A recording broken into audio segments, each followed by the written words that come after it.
မြင်းနဲ့ချင်းသေးမမာနရဲ့အကျိုးဆက်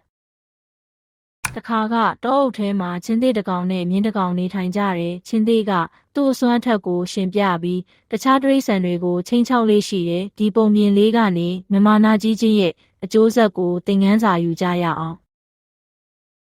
ချင်းသေးကမြင်းကိုတွေ့ပြီးသူ့ရဲ့အစွမ်းအစတွေကိုကြွားဝါပြောဆိုတယ်မြင်းရီတောထဲမှာအကြောက်ဆုံးနဲ့အားအပြည့်ဆုံးသားရဲကြီးကကျွန်တော်ပဲလို့ပြောပြီးမြင်းကိုအထင်သေးခဲ့တယ်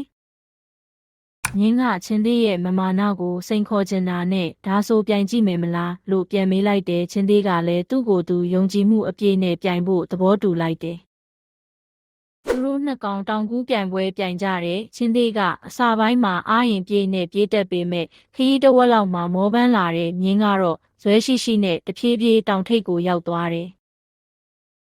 မြင်းကချင်းသေးကိုချက်ချင်းတောင်ထိပ်ကိုရောက်ဖို့မြ мян ပြေးတာထက်တီးခံပြီးအားထုတ်တာကပိုရေးကြီးတယ်လို့သင်ခန်းစာပေးလိုက်တဲ့ချင်းသေးကသူ့ရဲ့မမာနကိုလျှော့ချပြီးမြင်းနဲ့မိတ်ဆွေဖြစ်သွားကြတယ်